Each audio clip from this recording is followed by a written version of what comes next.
All right, party peoples of the interwebs, Viva Frei, former Montreal litigator turned current Florida rumbler. I am waiting in the parking lot of a thrift shop because the kids wanted to go thrifting. We just went bowling at a bowling alley. This is the first time I have gone bowling in 2 years. In America for the first time. And we get there and I start asking some questions like, what's the oil pattern? When have you oiled the lanes last? And the woman says, we oil the lanes once a week. And it was Monday. It's Thursday today. She then says, this is an entertainment bowling alley. It's 6 feet shorter than a standard bowling alley. Needless to say, I was a little irritated and I did not perform well. And here's a highlight of my lack of performance. So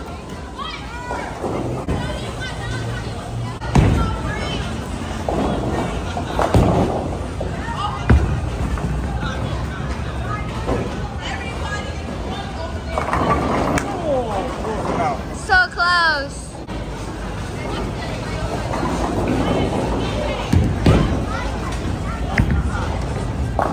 That's it. That's how you bowl these things. Entertainment? You want entertainment? Are you entertained?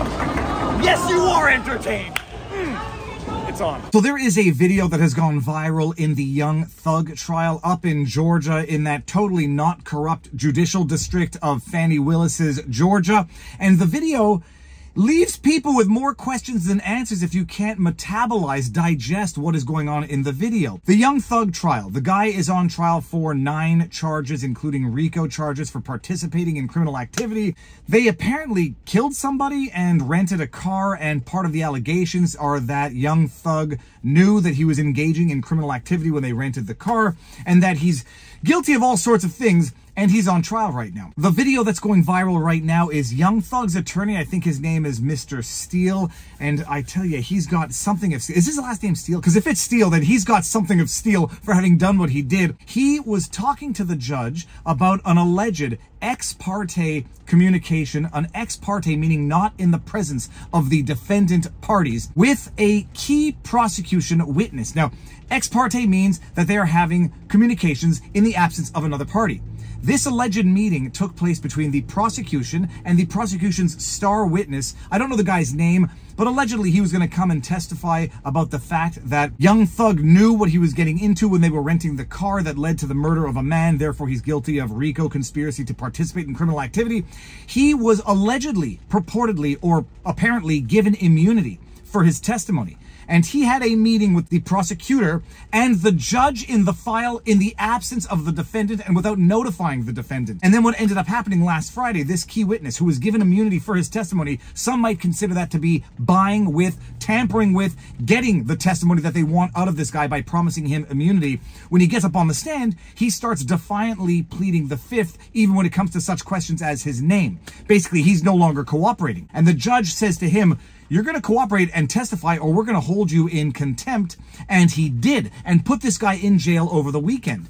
And then it became known to the defendant that there was this ex parte meeting with the prosecution, with that key witness, with the judge, where they were ostensibly buying this guy's testimony or coercing this guy's testimony, their key witness against Young Thug. The defense attorney becomes aware of this and says to the judge, you had an ex parte communication with the star witness of the prosecution, and then he came up on the stand and refused to answer the questions, and then you locked him up for contempt? How did you have this meeting with this guy without notifying us, without us being present? To which the judge says, tell me who told you about this meeting, or I'm going to hold you in contempt, you attorney for Young Thug. And the attorney says, I'm not telling you who told me this, and you can hold me in contempt if you want. I don't need time to think about this. I'll play the entire video. It's 4 some odd minutes unedited at the end of this vlog, but the judge basically says, I'll give you 5 minutes to think about whether or not you're going to tell me who told you about my unlawful, illegal, and borderline criminal meeting, ex parte meeting with this prosecution star witness. You tell me who told you that, or I will put you in contempt of court.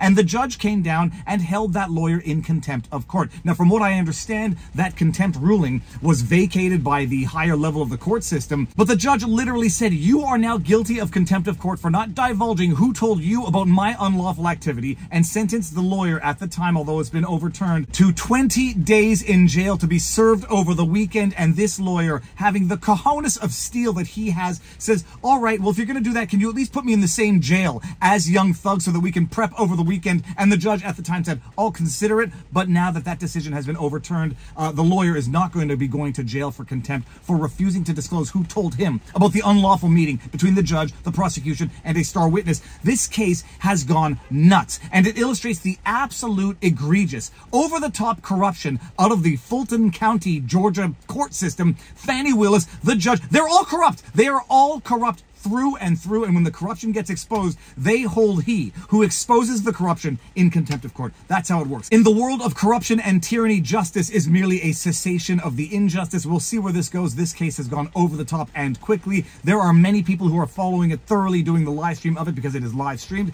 That moment when the judge was utterly humiliated, his corruption exposed to the world, was live streamed, and there is a good reason why that judge came down so hard on that lawyer. Corruption does not like being exposed, and when you fight corruption, corruption fights back. Ruhu Nabatu, a great quote. If you like what I do, you know what to do. Like, share, subscribe. Make sure your notifications are turned on. When you see a video of mine pop up, give it a thumbs up or a thumbs down if you don't like it, and tell me why. Drop a comment. Share my stuff with someone you like. Share it with someone who you think wouldn't like it. But more important than anything, exercise, eat healthy, sunlight, get outside, talk to real people, and now you know your carb vlog. Peace out, peeps. Booyah! Going forward, what I was told was that Mr. Copeland said... And you haven't answered my question yet. I'm not going to answer that question. You're not? No, I will not answer that question. Why will you not answer that question? Because I want to make sure that what I say is accurate, and I'm not trying to get anybody else. I'm asking you, how did you get this information? I'm not telling the court. What I'm saying is based upon information. Okay, well, listen, if you don't tell me how you got this information, then you and I are going to have some problems. We can have this. I got problems right now. Okay, I know. Look, I don't want to know about your problems, okay, at this point in time. All I'm asking you at this point in time is, how did you come upon this information? Look, if the case gets reviewed, the record's going to be available for our appellate court and for whatever reason. But it's disturbing that how somehow you have surreptitiously gotten information in regards to the court's private ex parte conversations with a party. I mean, a witness who was sworn in Friday. The court's telling, this is what I was told. If this is not true, not true. This court handed Mr. Copeland. Tell me how you got the information. Listen, whatever you want to do. Tell me how you got the information, then we can go ahead and go forward. I'm not going to say that. What I'm going to say is this. I was told, and I hope this concerns the court. It concerns me that you have proprietary information. Why is it proprietary? Or information that you should not be having that was ex parte. Why? With a party. Why? State of Georgia. How about the witness?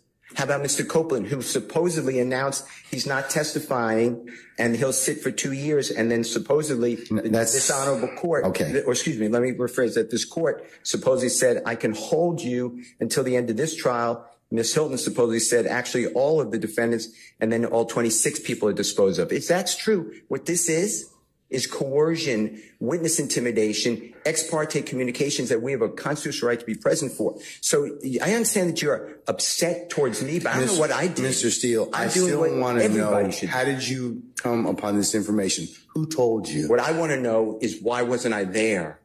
Why, sir, I'm going to hold you in contempt if you don't tell me who tell me who this information was coming from. I don't want to be held in contempt. Well, I'm not answering that question. That's attorney-client privilege information. I am not attorney-client privilege. Unless you were in my chambers, that's the only way you can figure out. I tell you what, I'm going to give you 5 minutes. If you don't tell me if you don't tell me who it is, I'm going to put you in, I'm going to put you in contempt, because that is not attorney-client privilege. Attorney work product privilege. I am not. How did you get that information supposedly from my chambers? Did somebody tell you? I'm not. You should have told me. You got 5 minutes. Well, I don't need it. I want to continue. You got 5 minutes. This is what I was told. Mr. Copeland made statements that he admitted to killing Donovan Thomas and was. Don't take my notes. No.